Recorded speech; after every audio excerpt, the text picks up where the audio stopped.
妈呀，90年的女生啊，就说自己不想结婚了，急得她妈妈一个劲儿的求我帮帮她女儿。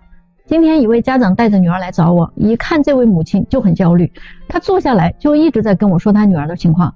90年的，之前也谈过恋爱没成功，后来就来相亲，家里亲戚朋友给介绍了不少，就是没有相成的，要么就是她看不上人家，要么就是人家看不上她。后来呢还勉强的接触了一个，她还是说没啥感觉，也不想再继续接触下去了。哎呀，这不实在没辙了吗？才想着带她来这看看。结果呀，她女儿不太给母亲面子她说了一番话我也是很无语了她说我其实已经不太想考虑结婚这件事情了。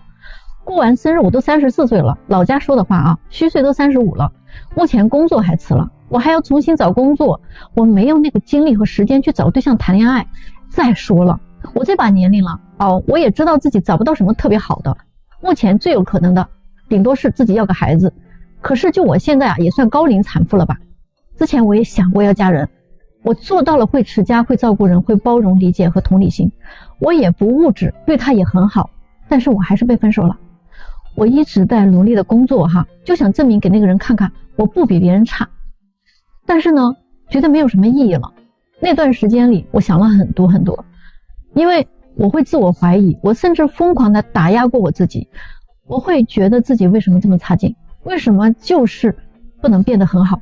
而且我经常会在心里有一个问题就是这个社会为什么无论你多么努力都不一定会被人认可。我做到了那么多，不管你多么会持家，多么贤惠懂事，你都不会有多少价值的会被认定你是个失败的人，是一个没有追求的人。也许我真的很差劲，我知道我也没做错什么，可能他的离开不是因为我做错了什么，而是他不再需要我了吧。现在的这个社会对一个人的价值的评价就是你这个人有没有什么家庭背景你到底能赚多少钱。我现在觉得这一切都没有意义了，我就想做我自己了，我就想做一个自由自在的自己。我喜欢睡懒觉我就睡懒觉，我不想做饭我就不做饭，我不想谈恋爱不想结婚，我现在只想做个心安理得的废物不行吗？没什么不好我跟他妈妈听完了他这番话我们都沉默了。其实我还是有点能理解他的，你们说对吗？最近呢有一个32岁的女生来找我说想要找一个平凡可靠的男生可是为什么这么难呀？感觉自己懵懵懂懂就过了32岁了。刚开始她工作的时候呢就对相亲不太上心的，打算把她的精力放在工作上，觉得自己还年轻。可是当她回过头来看身边的朋友和同事的时候，甚至那些原本追求过她的人都已经婚姻美满了，而她呢仍然是孑然一身。每天除了完成领导给她的任务，就是做饭啦、弹弹琴啦、练书法啦、打打乒乓球啦。虽然过得也挺充实的，但是她也开始感觉孤单了她希望能找到一个靠谱的人，一起工作，一起学习，聊天还可以各自追逐自己的兴趣爱好，两个人在一起吃吃饭谈谈心，这样的日子也挺幸福的。但是现在想找个这样的普通靠谱的男生怎么都很艰难呢？你们说他该怎么办呢？可是说来就有点好笑了大家都在说要找一个普通人，一个靠谱的人就好了。可实际情况并不是这样的比如说你找个工作好人品好的男生，你可能又要嫌他长相普通；你找个长相好的学历好的情商高的男生，可能你又觉得他财务上比较拮据。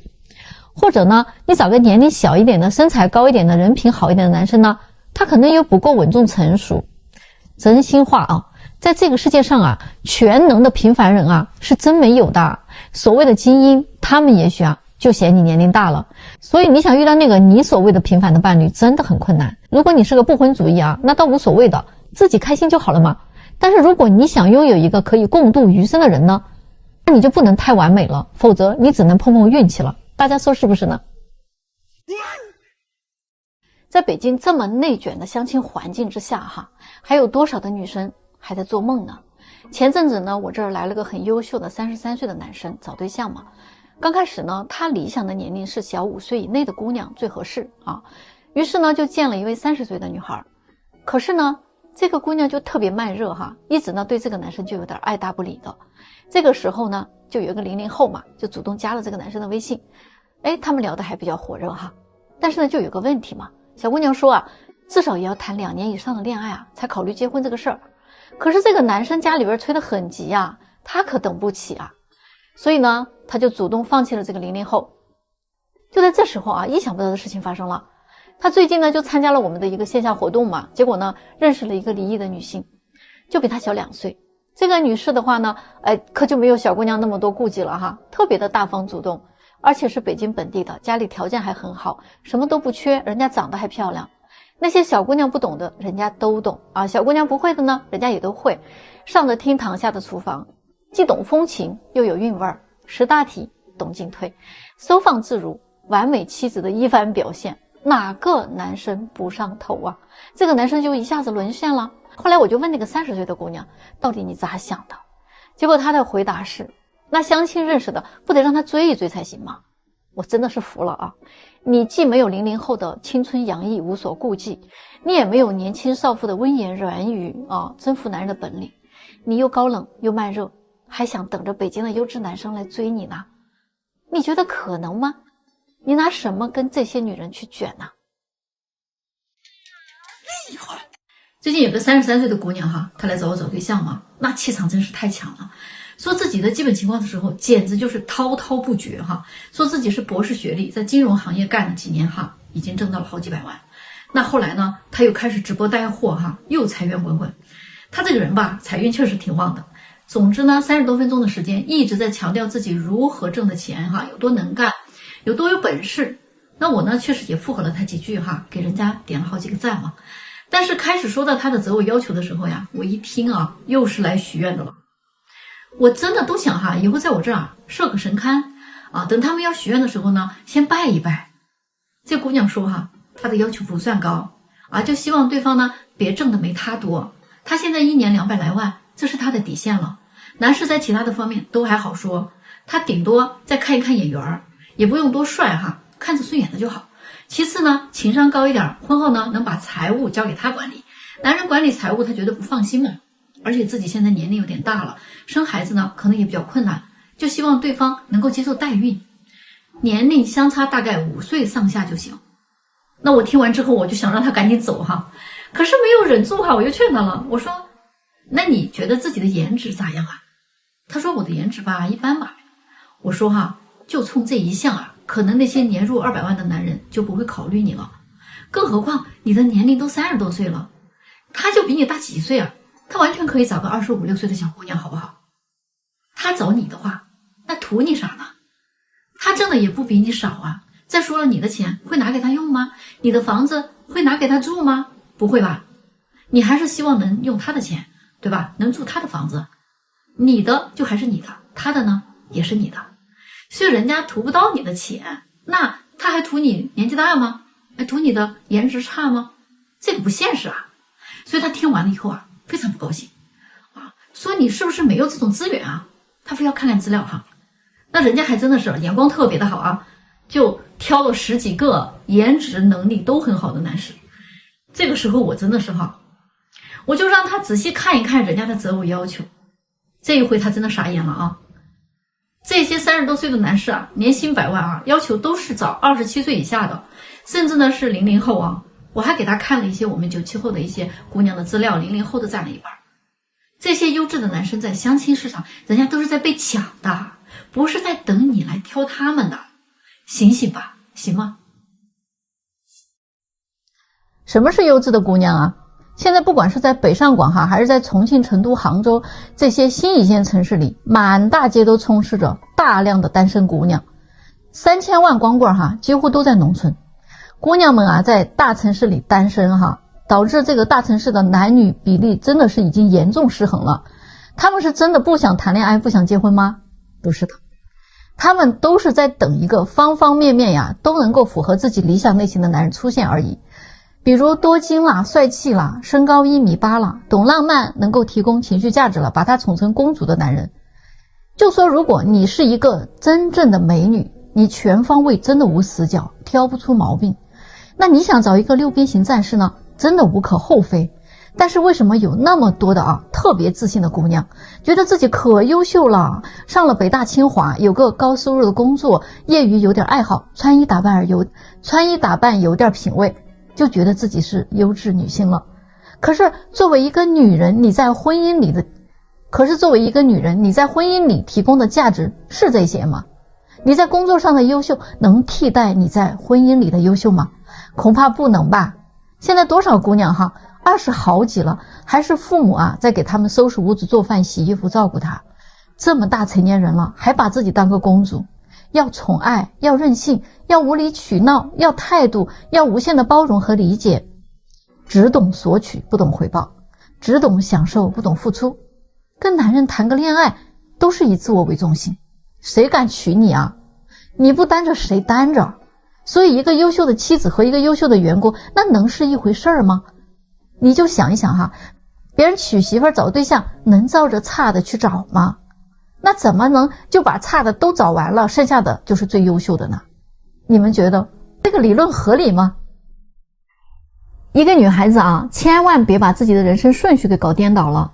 你们的年龄就是你们在婚恋市场上最大的资本，真的是这样不是给大家制造焦虑女孩子从你18岁一直到你28岁，这10年就是你们择偶的黄金年龄，可以说时光一去不复返一定要把这个婚姻问题在这10年当中大概率的给搞定了。女孩到了大学就应该有这个意识，咱们就开始学摸着找个对象谈个恋爱了。有很多小姑娘是非常聪明的，有脑子人家老早在学校的时候就下手了，把那些优秀的小男孩给搞定了。我就认识一个朋友他女儿高中的时候就开始谈恋爱，都说早恋会影响学习，可是人家心里比谁都清楚俩人互相帮助互相勉励学习成绩都是名列前茅的，后来双双进入了清华。大学毕业之后呢，感情也很好工作了2年，现在打算呢把证领了。两家家长也非常的乐意，开开心心的看着孩子这么优秀还这么幸福，别提多欢喜了。这小姑娘就对了呀这么干就对了。你们知不知道，你们不要觉得学习有多重要多重要其实对女孩来说找对象也非常的重要的。这个小姑娘多聪明人家凭什么就没有美好的未来？你们说人家脑子真的是很好使。而我们再来看看另外的一些姑娘大学里父母就说好好读书不要谈恋爱影响学习让孩子傻读书死读书，天天吧也不展示自己也没有这个意识，天天就好好学习啦，不谈恋爱啦。完了呢，毕业了工作了每天就在家里边玩手机，也不参加任何社会活动也不展示自己。那优秀的男人怎么可能跑到你家里来找你？你说你觉得可能吗？你又不是张柏芝那张柏芝人家还老展示自己呢，一点都不懂男女之事进入社会之后呢又被各种的毒鸡汤给灌了什么你若优秀蝴蝶自来了，为了事业各种的去读研读，把时间全部都用在了让自己变得更优秀这件事情上。结果呢，这一系列的操作结束之后，才发现自己30岁了。这个时候想用自己的优秀来吸引优秀了。可是男人呢不买账了，人家说了，你那个优秀不是我要的那个优秀28岁的男生还愿意找28岁的女生，但是到了30岁的男生已经开始不愿意找30岁的女生了。他们开始觉得你太老了，但是呢优秀的女孩们不甘心继续想找一个优秀的男人可是如果你等到了35岁还没有找着对象，那你基本上只能下嫁了要不你就别找了。你瞧瞧人家这些聪明的小姑娘，17、18岁就开始解决这个问题了，先下手为强人家不优秀你优秀我还真的是不觉得。你能不能改变一下思路呢？多参加一些社会活动呢？哪儿有优秀的男人你就往哪儿去呗你去读个 MBA 你去长江商学院这种地方优质男人多你别整到35、6岁了对象也没着落开始慌了，开始着急了，这样还有用吗你们说是不是有一种姑娘她嫁给谁都会幸福，而有一种男人呢，他娶了谁他都会疼爱。为什么这么说呢？你会不会发现现代人结婚他不幸福，主要的原因有2个，一个呢是太自私，一个呢是想太多。简单的来说，一个呢就是完全以自我为中心，什么都想着我自己的感受我要什么我要什么。现在的人在说我爱你的时候都是什么意思呢？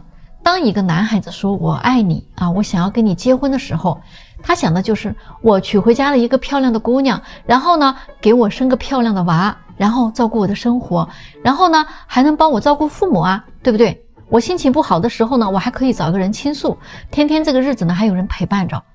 这个就是男孩子所想的美梦。但是当女孩子说我爱你的时候，她想的是什么呢？她想的就是过节了，你该给我送花吧，送礼物吧，对不对？生日的时候你是不是该给我发红包啦，转账啊，对不对？然后我的生活你要来负责，对不对？我的经济你要负责，我的房子你要负责，我的花销你也得负责啊，那我的幸福呢你更要负责了。所有这些东西都做到位了，那就代表着我是被爱了。其实他们双方都是一种索取的关系，所以为什么大家都经常会落空呢？失望了呢？这个就像两个乞丐一样啊，双双伸手跟对方要，所以双双都会落空啊，对吗？所以我说，哪怕你把婚姻当做一个合伙的关系，你们也应该要付出的呀。我有什么可以给人家啊，所以人家才能给我，咱们才能合作，对不对？第一个就是大家现在都太自私了，第二个呢就是想的太多了，太算计了。你看现在大家结婚登记之前呀，比两个企业要合伙之前想的那些防控条款啊都还要多，动不动就想着婚前要做个婚前财产公证啦，婚前你们家的房子要不要写上我的名啊，或者我买个房子啊要写着我自己的名字呀，成天的一结婚就研究着你的房子能不能加我的名儿啊，成天各种的算计太多了啊，计较太多了。你找一个爱人的目的是跟你共享生活，然后呢互相支撑，风雨同舟，对不对啊？互相为对方去打伞，一起经营好小日子。说白了就是如果你是一束光，你走到哪里你都是光啊，那如果你是黑暗，你走到哪里你都是一片黑暗。这个就是为什么我说的她嫁给谁都会幸福，而有些男人他娶了谁也都会幸福。如果你自己对了，那这个世界就对了。所以这个世界上有智慧的人啊都是强者，那就是他自己会把自己哄得很好的，他会去自己疗愈的会自我成长的。你把自己变成了一个对的人，那这个世界就对了。你们觉得是不是这样的？往往就是那些追求完美的人更容易孤独终老。我见过太多太多这样的案例了，男的女的都有他们对于自己的认知未必有那么准确，可是呢对别人的要求却高到了极致，几乎没有他们认为可以交付终身的人。即便是他们遇到了感觉完美的人，最后在接触中也能挑出对方很多的问题来。往往这样的人呢，他们还看不到自己的缺点和问题，一味的要求别人做到他满意。我认识一个大姐今年都50多岁了，离婚20多年了，近些年呢一直是一个人生活，有个儿子已经结婚了，在国外工作，每年最多回来一趟。虽说那些年带着儿子比较辛苦，但是呢生活还算充实。可是最近这几年吧，他退休了，特别是儿子在国外结婚之后，刚开始呢退休生活的那2年过得还算是很惬意的，也不打算再找什么老伴儿了。他想着自己这么多年都过来了，老了还找个男的去伺候犯不着。但是前不久他在家里摔了一跤撞到了头部，他忍着痛自己打电话给医院求助。救护车来的时候他已经晕在床上了，儿子到第3天才赶到。他躺在医院的那几天，脑海里一直在重复那天自己一个人无助的情景，心里有一种说不出的无力感。突然呢，这个时候他有了一个想找个老伴儿的想法了。他今年才55岁大姐呢保持的还很好，身材高挑，皮肤白皙，没啥皱纹还挺有弹性的，身体总体来说还是很好的。他说未来30-40年一个人过确实不太现实，于是呢就开始张罗着呢给自己找个老伴儿这样的事情了。那我就问他了，你想找个什么样的大哥呢？可是呢听他下面的描述我就明白这位大姐为什么她会离婚，又为什么这么多年没有再婚了。她说是没有合适的所以呢一直拖到了现在就算了。但是我觉得她忽略了一个重点，就是她的要求太高了。大家可以来听一听，你们觉得她能不能找到这样的一个伴侣？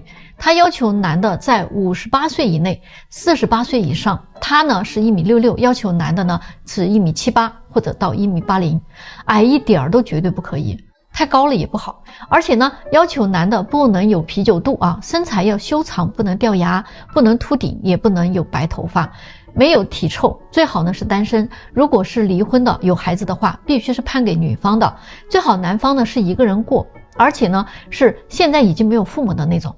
房产方面的话，要求比女方的多，面积呢也得比女方的大，工作要稳定，收入要比他的高，他自己大概退休金是6000左右。他要求男士呢必须呢是3万以上的收入，而且必须没有不良嗜好，比如打麻将跳舞喝酒最好呢一样都不沾。不能接受吸烟的，如果一定要吸烟，那你抽雪茄可以。生活上啊要一起分担家务，不能把自己当保姆使，要给自己零花钱，会照顾人，细心体贴，性格温和的。学历要跟自己相当，怕以后聊不到一起。听了他的这些条件啊，我有些迷惑了。也就是说呢，他要求一个男的没有短板，十全十美，或者呢说每一个条件都得高于他。可是人家每一个条件如果都高于你了的话，还找你干什么呀？结婚就是长短相互互补的，大家都不是完美的人，哪怕你是20几岁的，也不可能找到一个完美的人。他说不行啊，我二婚一定要找个比头婚更好的，否则我离婚干什么呢？我说人家这个条件可以找45岁以下的啦，不会找你的。他说不行啊，我各方面都很优秀啊，男的岁数比我大的，就我现在这个状态，我还嫌他们老呢。说真的啊，我听过年轻姑娘来许愿，也听过中年小姐姐们来许愿，这还头一回啊，听到一个55岁大姐一辈子都过了一大半了还来许愿的，我真的不知道她咋想的。我劝不动她啊，大家觉得她能找得到吗？天天啊，我这儿都有来许愿的人，天天啊都有那些大白天梦游的人，做着梦啊就飘过来了啊，他们真的是把我这当寺院了。之前呢有一个40岁的博士后女士啊，要找年龄相仿的成功人士，不接受个子太矮长得太丑的，不接受离异带孩子的，不接受体制内的啊，嫌弃人家挣得太少了。她呀还是个丁克，不喜欢孩子，更不想生孩子。我记得我当时就拒绝她了啊，我明确的跟她说，跟你年龄相仿的成功人士，40多岁的男人正是男人的黄金年龄，人家还那么优秀的话啊，是不可能找你的。有大把的30岁以下的女生愿意跟他结婚，给他生孩子。你呢，年龄已经这么大了，就这一项都不在人家的选择范围内，更何况你还是个丁克，不想生孩子。也就是说，你想让一个成功的优秀男士娶你回去啊，过着锦衣玉食的生活，但是呢，你花着他的钱，过着他给你的贵妇生活，但是你还不想给人家生个孩子。更何况啊，这一类优秀男人啊，没有几个不想要孩子的。要不然他的财富和优秀基因怎么传承下去呢？你这是在挑战人性，知道吗？所以你这个想法完全不靠谱啊。结果他就很不服气啊，起来反驳我啊，说那不一定啊，我也优秀啊，我也有优秀的基因啊，有几个女生能读到我这个学历的，说明我的智商高啊，我有有趣的灵魂呐。那小姑娘多浅薄，大部分都是图她钱嘛。我不会啊，我肯定会成为她的精神伴侣啊。如果非要个孩子，我也能接受代孕。天哪，我当时就跟他说啊，亲爱的，门在那边，你出门右拐，走到路的尽头有一个寺院，你呢去烧个香许个愿行吧。结果好吧，最近又来了一个搞不清自己几斤几两的38岁的离异女，说自己是清华这个系统的所以呢想要找一个清华的老师或者教授啥的会比较有共同语言。自己呢是未婚，但是生育了一个男孩，已经有10岁了，然后呢希望对方有孩子，或者是不想要孩子，自己是不想再生了，这个年龄基本上只能做试管了实在不想折腾。说自己的容貌保养的特别好看上去只有25岁左右。我真的是服了38岁了还生活在美颜相机里，咱能不能用原相机拍出来看一看真实的自己啊？他的择偶范围只限清华北大这样的一流大学。他还说他自己其实有一个公司很多业务呢，很多时候都要跟这些人打交道的，可是因为都是业务关系嘛，所以就不太方便谈这个个人感情，所以希望通过我那这位我也立马就拒绝了我就跟他说，你天天都在接触这些人，你都成不了，那你来我这里就能成吗？脑子是不是撞坏了？你们说咋想的呢？这些人